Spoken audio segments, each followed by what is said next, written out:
Pensa no seguinte cenário: semana que vem tem eleição de presbíteros na sua igreja, mas 3 dos presbíteros que são candidatos a gente não pode deixar ganhar de jeito nenhum, porque por baixo do pano eles estão planejando vender o prédio da igreja para um grupo de muçulmanos que vão abrir uma mesquita no lugar. Seja bem-vindo a mais um episódio da websérie Minha Experiência com a Igreja Evangélica Americana. Olá, eu sou o Victor Fontana. Esse aqui é o meu canal, ele pode ser um pouco seu também. Para isso, se inscreva nesse canal se você gosta de teologia, eu tenho certeza que você vai gostar. Não esqueça de ativar as notificações, mas dá uma checada para valer, para ver se você está inscrito mesmo. Às vezes você acha que está e não está. Dá uma passadinha aqui e vê se você está inscrito. Muito bem. Essa websérie, a Minha Experiência com a Igreja Norte-Americana, ela já tem vários episódios, você pode assistir para trás. Algumas das coisas têm a ver com experiências que eu passei pessoalmente, outras com pesquisas que eu fiz. A maioria delas tem a ver com as duas coisas, pesquisas e experiências pessoais. Esse caso específico de pessoas querendo vender uma igreja para um grupo de muçulmanos fazer uma mesquita é parcialmente real, parcialmente não é. Bom, como assim parcialmente real, parcialmente não é? Bom, ninguém estava querendo vender igreja nenhuma para mesquitas. Agora, pessoas acreditando nessa história e votando em presbíteros por causa disso, ou votando para que presbíteros não vençam a eleição por causa disso, essa história realmente aconteceu, não foi na minha igreja, mas eu vou deixar o link da história aqui, você pode depois ler, caso você tenha interesse. O tema nosso de hoje, então, é teorias da conspiração. O que leva pessoas a acreditarem em histórias cabeludas como essa, que parecem não ter muito pé nem cabeça, não checam e passam a orientar parte das suas vidas em torno dessas histórias e dessas conspirações e dessas fake news que ganham assim ares de explicação do mundo e de coisas que acontecem sob os nossos narizes e a gente sequer percebe. Coincidência? Eu acho que não. E como essa coisa da teoria da conspiração permeia o ambiente evangélico norte-americano, talvez o brasileiro também, e como isso é nocivo, e nocivo inclusive do ponto de vista teológico.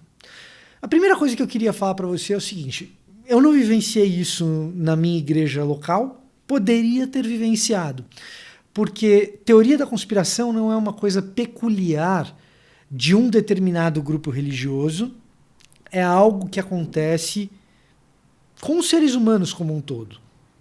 O pessoal que estuda a anatomia, a natureza das teorias conspiratórias, e mais uma vez eu vou colocar um livro que fala muito bem disso aqui na descrição do vídeo, então se você quiser ler a respeito, dá uma olhada, porque tem o livro caso você queira se aprofundar. O pessoal que estuda a natureza das teorias da conspiração diz que isso faz parte do nosso jeito como ser humano de lidar com a realidade. Faz parte do motivo que fez com que a humanidade desse certo como Homo sapiens e talvez outros primatas não tenham dado certo como Homo sapiens deu. Que é o fato da gente conseguir traçar padrões. Nós fomos ensinados a pensar em padrões. E o que a teoria da conspiração faz é pegar elementos desconexos que se apresentam para a gente e identificar linhas e padrões, e quando você é apresentado a essas linhas, conectando os pontos, você faz agora faz sentido, algo que anteriormente no mundo não fazia tanto sentido assim. Você fala, olha só, isso faz sentido, agora eu sei. Os outros podem não saber, mas agora eu sei que está tudo conectado, coincidência não pode ser. Isso é uma coisa do ser humano, não é uma coisa do evangélico norte-americano. A questão é que a frequência que isso atinge a igreja evangélica americana é uma frequência assustadora. E, num certo sentido, os brasileiros estão começando a embarcar nessa. Bom, no ambiente americano, isso tem acontecido com alguma frequência. E a maioria dos estudiosos de teorias da conspiração, em especial do que acontece no ambiente norte-americano, liga isso a 4 fatores. O primeiro dos quais eu vou tratar brevemente aqui, e ele é teológico. Eu não estou dizendo necessariamente que essa teologia esteja errada, embora seja uma teologia da qual eu discorde, tá? Mas eu posso depois explicar por que eu discordo dela. Eu só estou dizendo que pessoas que de boa fé e às vezes até bem instruídas, que se dedicam a esse tipo de teologia, muitas vezes estão mais suscetíveis a cair em teorias da conspiração. E historicamente isso se mostrou verdadeiro nos últimos 30, 40, 50 anos. Do que eu estou falando? Estou falando de pessoas que acreditam em a teoria da raptura ou do arrebatamento da igreja, ou milenarismos de maneira geral. Essas pessoas com frequência divulgaram teorias da conspiração com maior ânimo do que outros grupos religiosos cristãos nos últimos 30, 40, 50 anos. Isso tem razão de ser. Esse tipo de teologia um tanto escapista e que prevê o fim dos tempos relacionado a fatos muito próximos de nós, esse tipo de teoria sobrevive muito bem num ambiente no qual a gente fica tentando imaginar quem que é o anticristo, o que é o 666, e você fica tentando ligar uma coisa na outra. Tá? Nem todo milenarismo é assim, nem toda teoria do arrebatamento é desse jeito, mas muito é. Muito é. E a pessoa fica mais propensa a cair numa teoria da conspiração desse tipo. Esse é um motivo. Não é o principal. Não é o principal, não é o que mais acontece, mas gera um jeito de crer conspiratoriamente que a gente observa na realidade. Quantas pessoas você já não ouviu falar que deveria ser o anticristo? Ah, o anticristo é fulano, aí não é o fulano, aí é o cicrano, e você cria uma conspiração em torno disso, certo? Agora, os outros 3 fatores que frequentemente estão na base de qualquer teoria da conspiração são desinformação, ansiedade ou medo ou mal-estar e, por fim, senso de pertencimento a um grupo, tá? Eu vou explicar os 3 e como os 3 acabam alimentando uma teoria da conspiração que dá certo, que se prolifera, e que se prolifera no ambiente religioso, no ambiente evangélico norte-americano em especial. Primeira coisa, desinformação. Quanto mais educado é alguém, as pesquisas mostram, menor a tendência, educação formal estou falando aqui, tá? Menor a tendência dela estar suscetível a cair em uma teoria da conspiração. Entretanto, ela segue suscetível. Ela não é totalmente imune. Então se o cara tem doutorado, ele não vai cair na teoria da conspiração? Não, isso não é verdade. Por quê? Porque o primeiro fator, que é a desinformação, é muito cruel. O mundo é um lugar complexo. O conhecimento humano, ele se desenvolveu nas mais variadas esferas e muito. E isso faz com que seja impossível que alguém seja especialista em tudo. O fato de alguém não ser especialista em tudo, ou de ninguém ser, faz com que qualquer um de nós esteja suscetível a ser desinformado em algum aspecto da vida. E, portanto, a gente pode acabar caindo numa desinformação. Tá? É algo que, além de informar bem cada um de nós na sua respectiva área, não tem muito que a gente possa fazer a respeito. Informar bem, checar fontes, pesquisar bem, né? Essas coisas podem ajudar. Mas o fato é que, para algumas áreas do saber, até mesmo essa checagem de fontes, ela exige um determinado grau de expertise.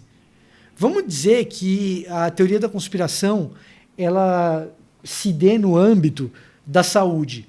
A gente teve várias nesse último ano. Questão da Covid, das vacinas, das máscaras.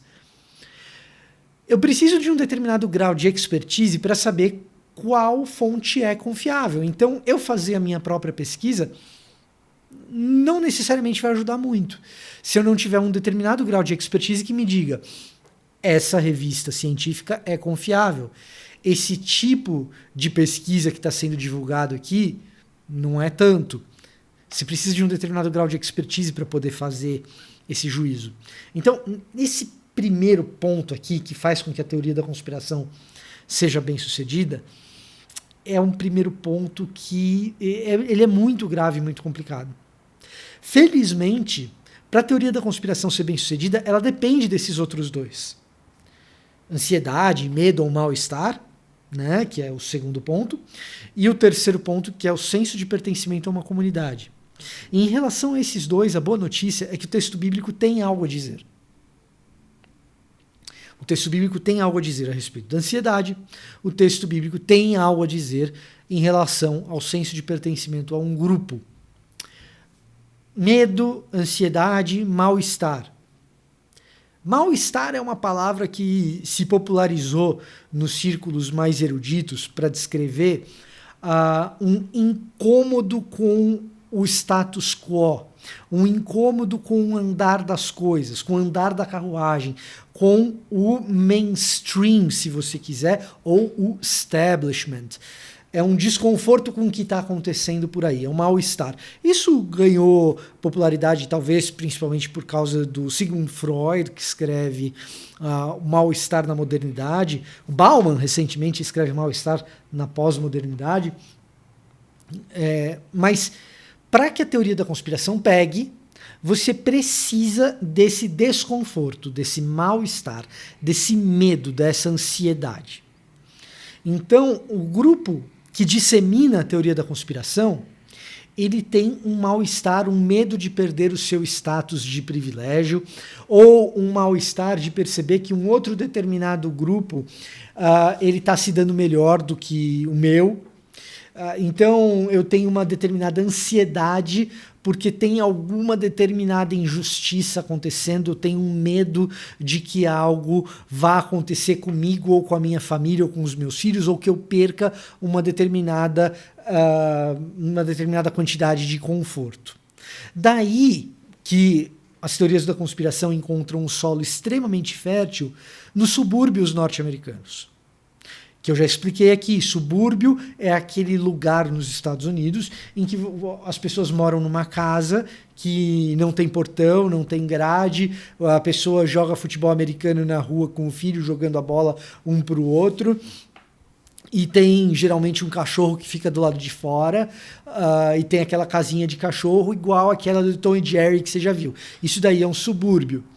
Essas pessoas, elas se sentem hoje um tanto preteridas pela elite urbana, a elite de Nova York, a elite de Chicago, os grandes milionários. Cada vez mais essas pessoas de classe média que vivem no subúrbio, elas percebem que elas têm um poder menor de decisão política, e cada vez mais o sonho que elas tinham para os filhos, para os netos, vai se tornando mais difícil. Na vida delas antigamente, bastava estudar um pouco que você atingiria o sonho americano de comprar uma casa, ter um grande quintal. Isso já não é mais verdade para os filhos delas. Muitos desses caras são pessoas de classe média que se tornaram de classe média como operários. E a vida de um operário ou, de repente, de um dono de uma oficina mecânica não é mais uma vida de classe média nos Estados Unidos. Esse estilo de vida está ameaçado. E com esse estilo de vida estando ameaçado, vem o mal-estar, vem o desconforto, vem a ansiedade. Como que isso funciona no âmbito da teoria da conspiração? Se eu mando no seu WhatsApp uma teoria conspiratória que diz respeito a um assunto que não ameaça você em nada, você olha para aquilo, talvez você até ache aquilo convincente. Aquela história é uma história convincente, mas como ela não te ameaça em nada, você não tem nenhum incentivo a se sentir mal com aquilo e a propagar aquilo adiante e querer que outras pessoas saibam daquilo, porque é um grande perigo. Então, se eu mando uma fake news para você, uma teoria da conspiração, de que existe um grupo por trás da venda de bicicletas e que está querendo fazer com que as pessoas passem a usar mais bicicletas e você nunca se interessou por bicicleta, ou você acha que pessoas usarem mais bicicletas também não é um problema real, você pode até achar a teoria convincente. Mas você fala, tá bom, pessoas vão usar mais bicicletas. Qual o problema? Você não vai ficar passando aquilo para frente, tá? Agora, se por outro lado eu mando para você uma teoria da conspiração que diz respeito à segurança do seu filho, isso vai te gerar medo, isso vai te gerar ansiedade e talvez você queira imediatamente passar isso adiante.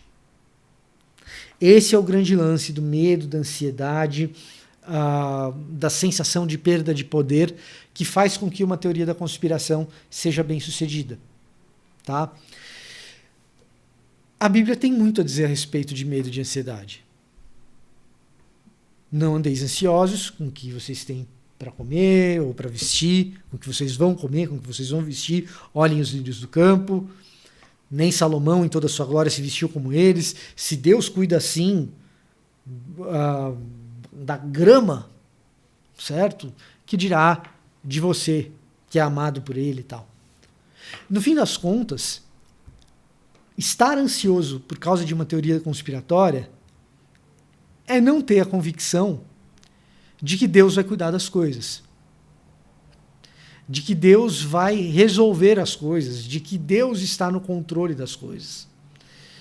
Andar ansioso é uma marca de que a gente está inseguro quanto às promessas do cuidado de Deus.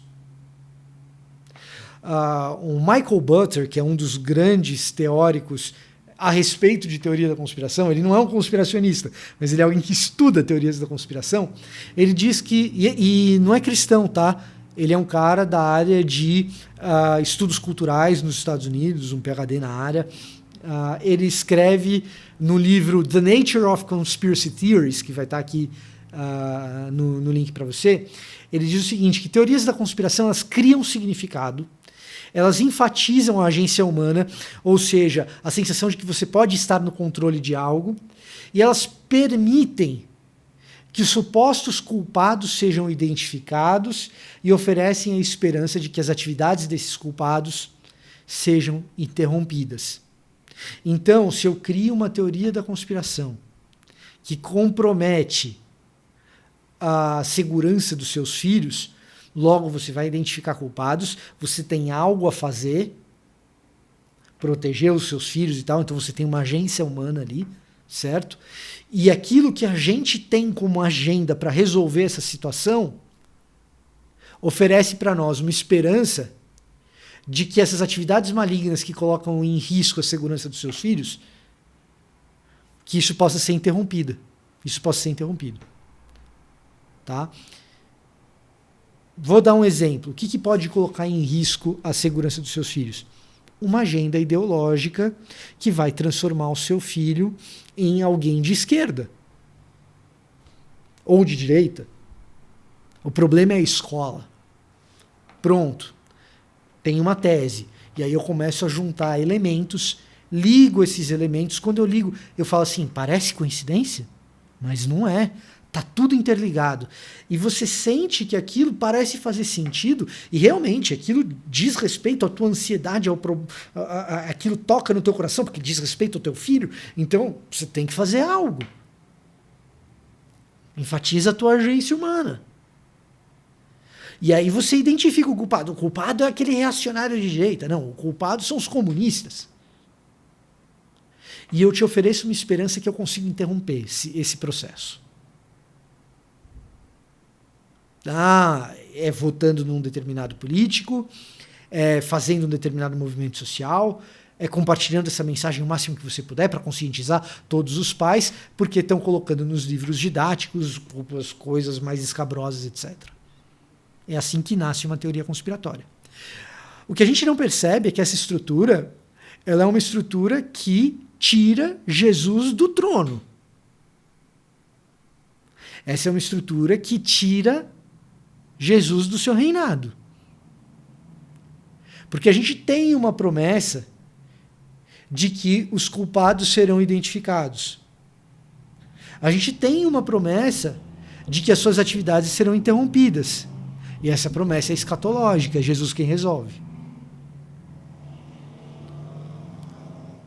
A gente tem a promessa de que Deus vai cuidar de nós. Jesus ora por isso. Olha, eles não são do mundo, mas eu estou enviando eles para o mundo. Proteja-os do mal. Jesus ora ao Pai por nós nesse sentido. João capítulo 17. E quando a gente pega e vive a nossa vida orientado por essas histórias por aí, e que existe um grande mal por baixo, por trás das cortinas, operando marionetes, e que nós precisamos derrotar esse grande mal, você está simplesmente dizendo, não é Jesus que vai lidar com isso no escatom, sou eu. É o meu candidato. É o meu voto. Porque eu tenho a esperança de interromper essas coisas. Quando a Bíblia diz que você não deve andar ansioso com coisa alguma, Jesus não te chamou para derrubar estruturas por trás das cortinas, nem controladores de marionetes. Jesus te chamou para pregar o Evangelho, transformar vidas de pessoas por meio do Evangelho, amar o seu próximo como você mesmo. A boa religião, diz Tiago, é aquela que cuida do órfão e da viúva, que mantém a pureza. Jesus te chamou para ser puro, e para cuidar do órfão e da viúva. Esse é o chamamento de Jesus. Veja como isso daqui é perigoso. A teoria conspiratória, ela clama para si o trono que deveria ser de Cristo. Ela ocupa na nossa cabeça o trono que deveria ser de Cristo. No nosso coração, no nosso dia a dia, a gente vai dormir pensando nela, a gente amanhece pensando nela. Mas tem um outro fator, que é o senso de pertencimento a um grupo. A teoria conspiratória, ela ganha força quando eu repasso e outras pessoas também ficam assustadas, também ficam ansiosas e confirmam o senso de perigo que a gente tem. E falam, nossa, realmente, isso daqui é um grande problema. E aí o que acontece? Quando essas pessoas confirmam esse senso de perigo que nós temos, cria-se um grupo em torno dessa teoria conspiratória. E como a teoria conspiratória ela acontece por baixo do pano, atrás das cortinas, esse grupo ele ganha uma sensação de conhecer uma verdade que ninguém mais conhece, de entender o mundo como ninguém mais entende, de saber das coisas que os outros não sabem. E, portanto, nós somos mais importantes. E, portanto, nós somos melhores. E, geralmente, diz também o Michael Butler, o que a teoria da conspiração oferece, como nós trabalhamos com padrões, como o ser humano espera que as coisas se expliquem de maneira lógica. Quando a teoria da conspiração apresenta para nós um organograma simples de como algo errado acaba acontecendo, a nossa tendência é optar por aquilo e aquilo tira de nós a ansiedade, porque agora eu entendi. Por que a mídia fala a favor da vacina? Porque a Pfizer patrocina a mídia. Pronto, é uma explicação simples, conectei os pontos, está resolvido, fim. Resolvi o problema. É fácil da gente aderir a isso.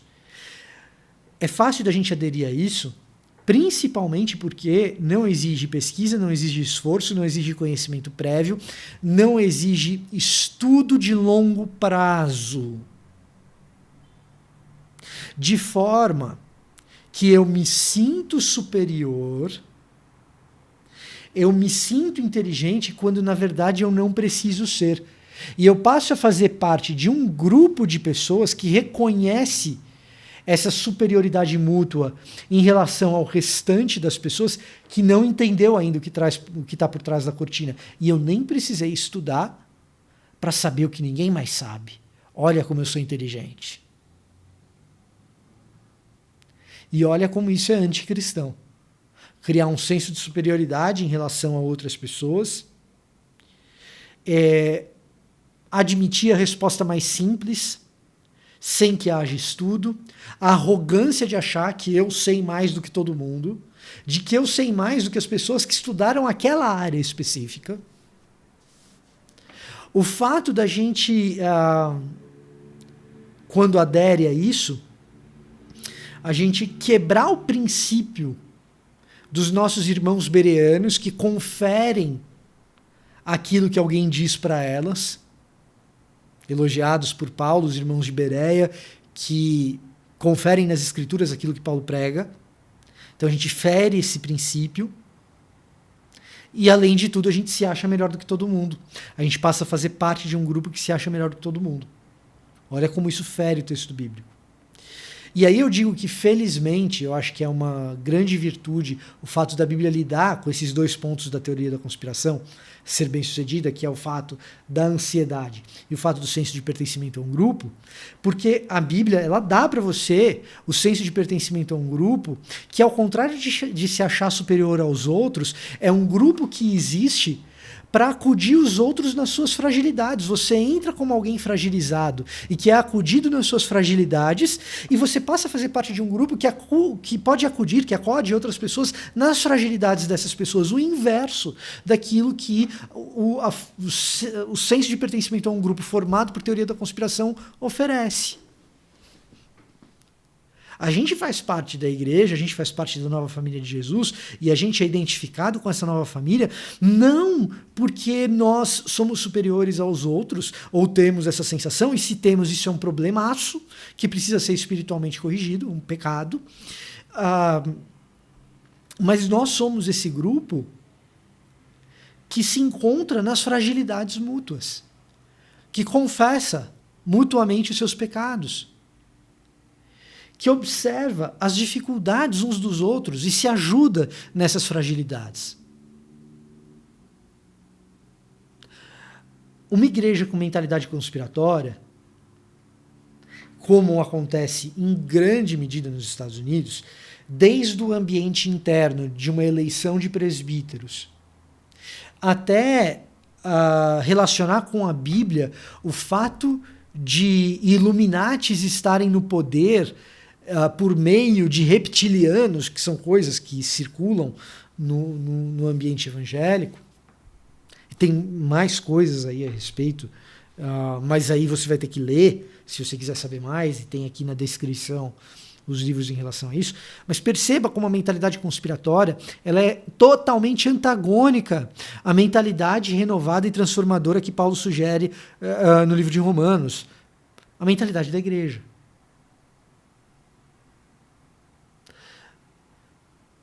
Em grande medida, as teorias da conspiração tomaram muita força no ambiente norte-americano por causa da Guerra Fria. Existia um medo muito grande, olha aí a ansiedade, da vitória do comunismo. E existia lá um senador, que é o McCarthy, por isso ele é um pai do macartismo, que propagava a ideia de que o comunismo estava infiltrado no governo norte-americano. Pensa. Isso proliferou e tomou conta das igrejas, que começaram a relacionar profecias apocalípticas à Guerra Fria. Gog e Magog e Moscou. O anticristo é o Nikita Khrushchev, é o Mikhail Gorbachev, até o muro cair. Quando o muro caiu, teve que mudar o alvo.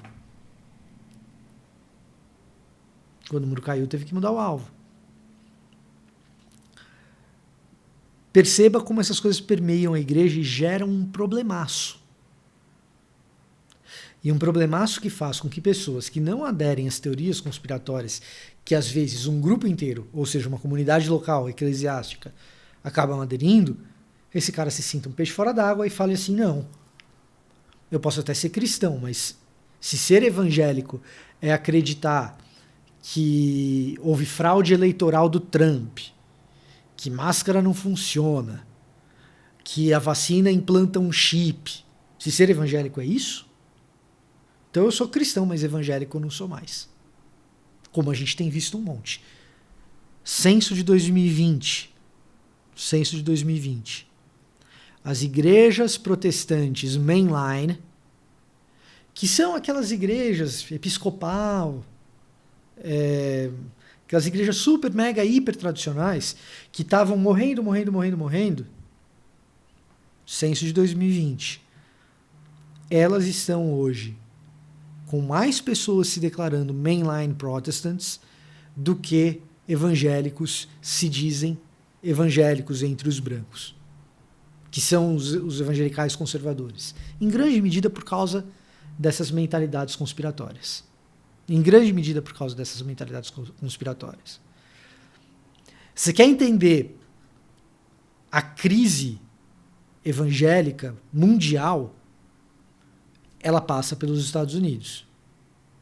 Não é uma crise do protestantismo, não é uma crise do cristianismo, é uma crise evangelical fundamentalista que passa pelos Estados Unidos e que passa necessariamente pelas teorias da conspiração. Se a gente não começar a estudar como as teorias da conspiração nascem e como elas se proliferam, se a gente não começar a coibir essas teorias no ambiente evangélico, a gente vai sofrer a mesma coisa aqui no Brasil. Já está sofrendo. Por isso eu falo encarecidamente para você, dá uma passada aqui na descrição desse vídeo, no primeiro comentário. Tem literatura sobre o assunto. É um assunto grave, é algo importante. Compartilhe esse vídeo com quem você acha que pode te ajudar. Ou que pode te ajudar, não. Que esse vídeo possa ajudar. Compartilhe esse vídeo com alguém que você acha que esse vídeo possa ajudar. Tá bom? Esse era o meu recado para hoje. Eu vou ficando por aqui. Até a próxima.